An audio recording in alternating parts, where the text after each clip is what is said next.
Frequentemente tem sido observado que há duas grandes questões a respeito das quais Deus está lidando com os filhos dos homens: a questão dos pecados e a questão do seu Filho Jesus.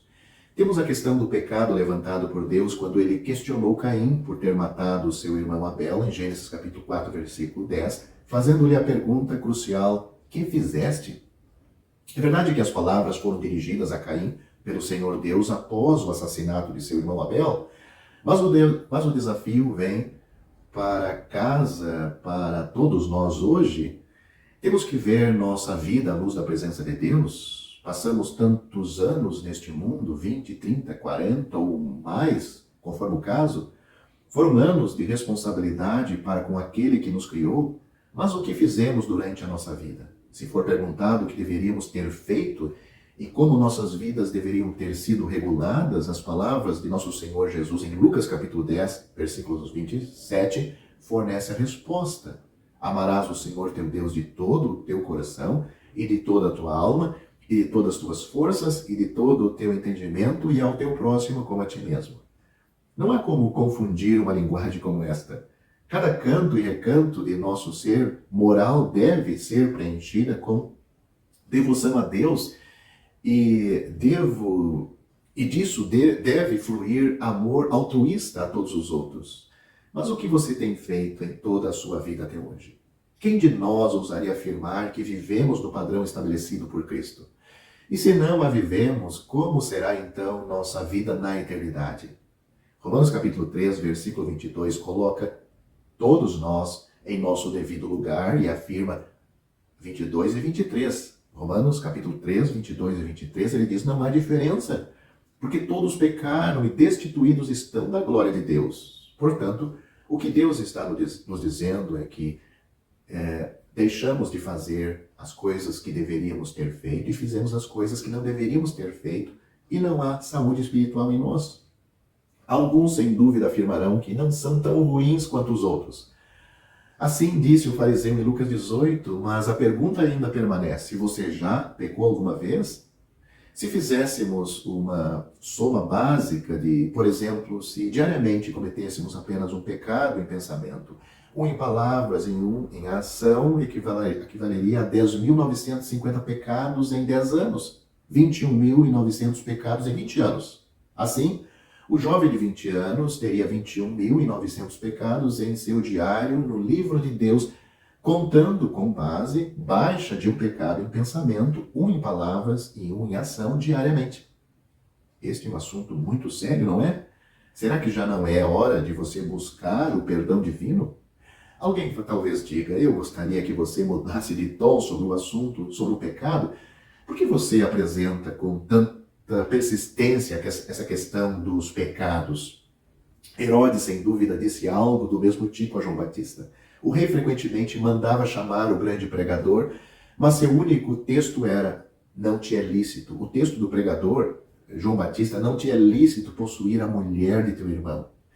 O tempo imperfeito no grego de Marcos capítulo 6, versículo 18, mostra que esse era o tema habitual de João Batista com o monarca perverso. Se diz que um dos capelões de Carlos II, que costumava denunciar severamente o pecado, foi avisado pelo rei para alterar sua maneira de pregar. O fiel capelão respondeu: farei isso, majestade, quando você mudar sua maneira de viver. A culpa do pecado é a primeira lição divina que todo homem deve aprender. Chegamos agora à segunda grande questão. A primeira foi: que tens feito durante a sua vida até hoje? E a segunda é: o que você pensa de Cristo? O contexto de Mateus capítulo 22, no contexto de Mateus capítulo 22, nosso bendito Senhor foi assediado por perguntas cavilosas de saduceus e fariseus e advogados. Ele havia silenciado todos eles, não apenas dando respostas diretas às suas perguntas, mas também fazendo pressão doméstica em suas consciências. Quando eles disseram sua última palavra, sua oportunidade veio e Cristo voltou-se sobre eles assim: que pensais vós de Cristo? Mateus capítulo 22, versículo 42. Esta é uma pergunta totalmente crucial, pois o futuro eterno de cada homem depende da resposta que seu coração lhe der. A questão do filho de Deus está entrelaçado de maneira notável com a questão do pecado. Veremos isto agora. Alguns consideram Jesus Cristo como um professor maravilhoso. Eles dizem que se os homens vivessem apenas de acordo com os princípios recomendados do Sermão da Montanha, logo teríamos uma condição ideal de sociedade. Outros pensam nele, em Cristo, como um exemplo. Eles falam de sua vida nos termos mais elevados e expressam sua convicção de que todos os que seguem seu exemplo nunca podem errar muito. Tudo isto soa muito bem. Certamente os homens que falam assim devem pensar muito em Cristo, mas se o Filho de Deus não é mais do que um professor ou um exemplo, de que benefício ele é para mim, um pecador? Eu faço uma pergunta com toda reverência. Sua vida e ensino repreende, mas não me ajuda nem um pouco. Ou seja, a vida perfeita de Cristo só me repreende, mas não me ajuda. Não ajuda a mim. A minha vida é contrária dele.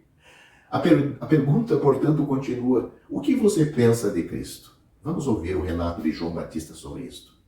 Quanto à pessoa de Cristo, ele diz: este é aquele que vem após mim, quem é antes de mim, do qual eu não sou digno de desatar a correia das alparcas. João capítulo 1, versículo 27. Verdadeiramente humano, mas verdadeiramente divino, maior do que o maior dos profetas. Quanto ao seu caráter, ouvimos João dizendo a ele em Mateus capítulo 3, versículo 14, eu preciso ser batizado por ti, e vens tu a mim? Todos os outros que vieram a João no Jordão tinham pecados e confessaram, mas não Cristo.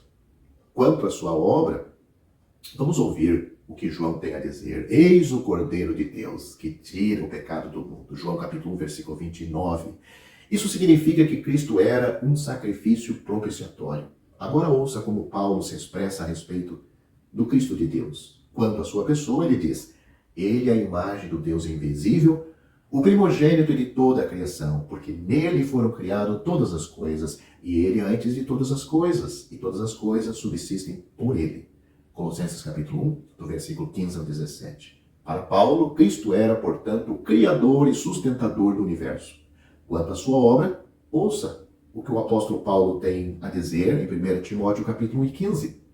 Esta é uma palavra fiel e digna de toda aceitação, que Cristo Jesus veio ao mundo para salvar os pecadores, dos quais eu sou o principal. Aos olhos de João e Paulo, o Cristo era, portanto, o divino Filho de Deus que desceu da glória da divindade para a morte na cruz a fim de fazer expiação pelos pecados e culpas da humanidade. Somente aqueles que o consideram assim com fé têm pensamentos verdadeiros a seu respeito. Portanto, o que você pensa de Cristo? Todo tipo de pecado pode ser perdoado. O sangue do Cordeiro é suficiente para limpar as manchas mais profundas produzidas pelo pecado na alma. Mas a rejeição a ele lhe deixa imperdoável. A Bíblia diz: quem não crê já está condenado, porquanto não crê no nome do unigênito Filho de Deus. João capítulo 3, versículo 18.